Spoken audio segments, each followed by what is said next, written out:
नया कानून लेकर आई है भारत सरकार, जिसको पास किया सुप्रीम कोर्ट ने और पास करवाने वाली है भारत सरकार।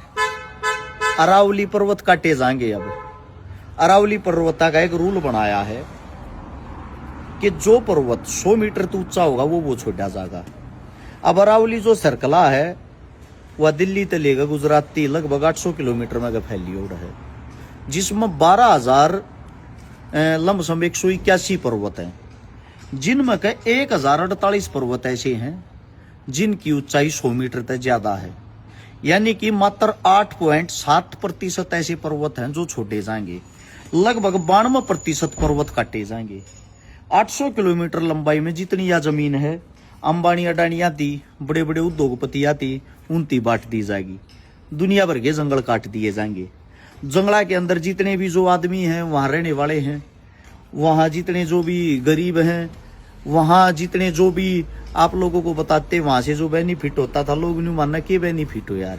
एक इतना लंबा जंगल काटा जाएगा, उस जंगल में गमन बेरा है, थारे सेहत पर कोई फर्क ना पड़े।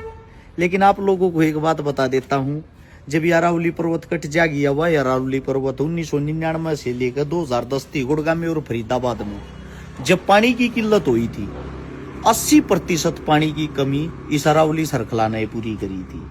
1985 के दौरान एक जब सूखा आया था अलवर के अंदर, तो उस टाइम पर 5 नदियां बिल्कुल सूख गई थी।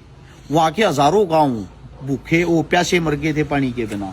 जब इसी अरावली सरखला पे डैम बनाए गए थे बड़े बड़े, और वो डैम बनाकर हजारों गांवों को पानी दिया गया था, हजारों गांव का जो सूखा वो मिटा दिया गया था।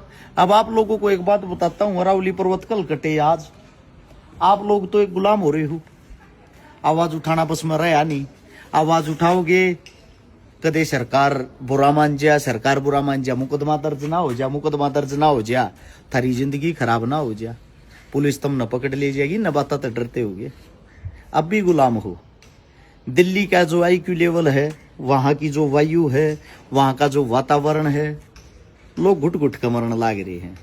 यो अरावली पर्वत था जो दिल्ली ने बचा रहा था, यो अरावली पर्वत था जो हरियाणा ने बचा रहा था, यह अरावली पर्वत था जिसके कारण यहाँ के जो किसान हैं बारिश लेकर आया करते और बारिश होया करती।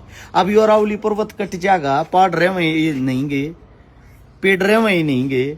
सोच के देखो, बड़ी बड़ी कंपनियां आ जाएंगी, बड़ी बड़ी फर्म आ जाएंगी, बड़ी बड़ी फैक्ट्रियां लगेंगी, उनका धुआं थारे जीवन न बर्बाद कर देगा। जो बारिश आज हुआ है या भी खत्म हो जाएगी। जो किसान बारिश के भरोसे बैठे रहा करें, वह खेती भी खत्म हो जाएगी। पर थारे के फर्क पड़े, दुनिया कल मरो आज, तुम तो गुलाम हो। मारे जीसा ने बस यहाँ कमेंट मांगे गाली दे सको हो। फिर आ गया सरकार का दुश्मन, गालियां सुनने वाला। कोई मोहम्मद बोल दे है, कोई अरसुद्दीन बोल दे है, कोई मुसलमान बोल दे है, कोई जटमुला बोल दे है। अगर हम तुम्हारे बच्चों के भविष्य की बात करते हैं, अगर हम देशभक्ति की बात करते हैं, देश प्रेम की बात करते हैं, एक बात याद रखना, गुलामी इसी को कहते हैं। ये नहीं कह सकते अब गुलाम कैसे हुए थे, गुलाम तो हो चुके हो। अब तो बात यह है आजाद कैसे होना है। कब तक अपनी जुबान को चुप रखोगे? आज नहीं तो कल बोलना पड़ेगा। मैं सभी किसान साथियों से, हरियाणा राजस्थान के जितने, दिल्ली के जो भी नजदीक के जिंदा दिल इंसान, उन सब से कहना चाहता हूं, मुझे पता तुम घर तो बाहर निकल नहीं सकते, लेकिन घर बैठे बैठे सोशल मीडिया के माध्यम से आवाज उठा के इकट्ठे अरावली सरखलाना तो बचा सको हो। अगर या और कटगी ना, यहाँ का जो वातावरण है रहने लायक नहीं रहेगा। आप लोगों को बस इतना ही कहता हूँ।